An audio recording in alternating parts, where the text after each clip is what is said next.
Welcome to Pelahatchie, Mississippi.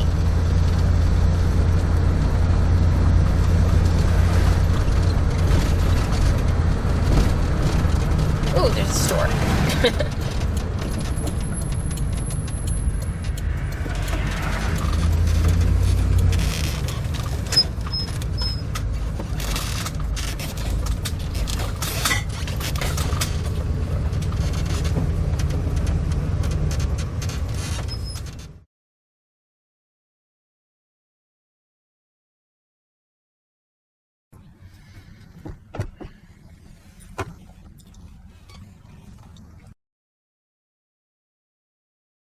So I stopped in Pelahatchie, I think is how you pronounce it, Mississippi, leaving my Yogi Bear Lake campsite and heading to the National Forest or Natchez Trace, I'm not sure.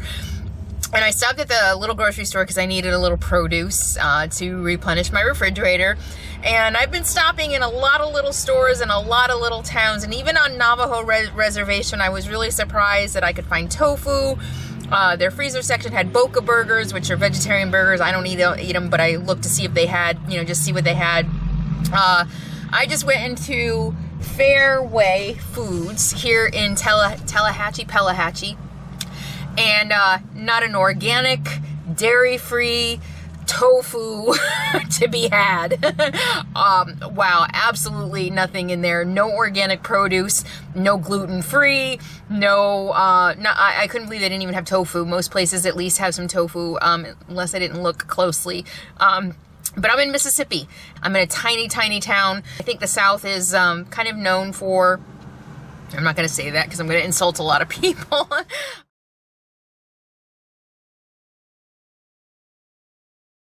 But yeah, so as I travel, I like to let you guys know. A lot of you ask how I eat vegan on the road, and so far it has not been a problem.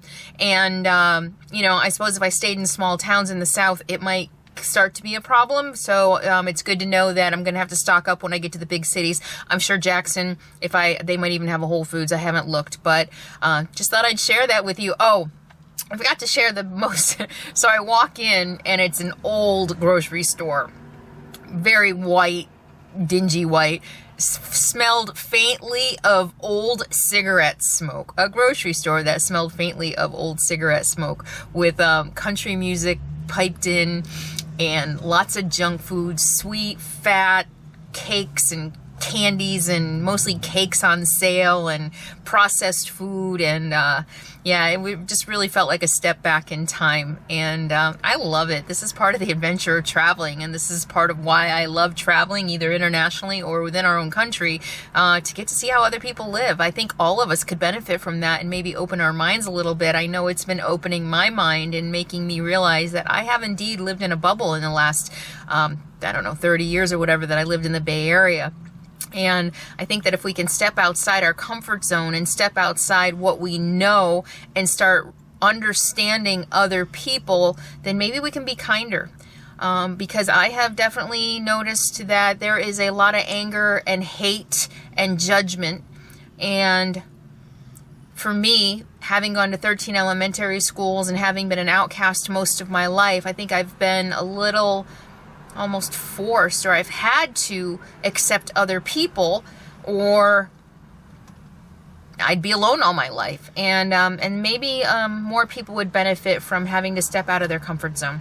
I don't know. That's just a thought today from going in a grocery store that smelled faintly of cigarette smoke, where it's interesting. It's an interesting place where black people and white people live side by side.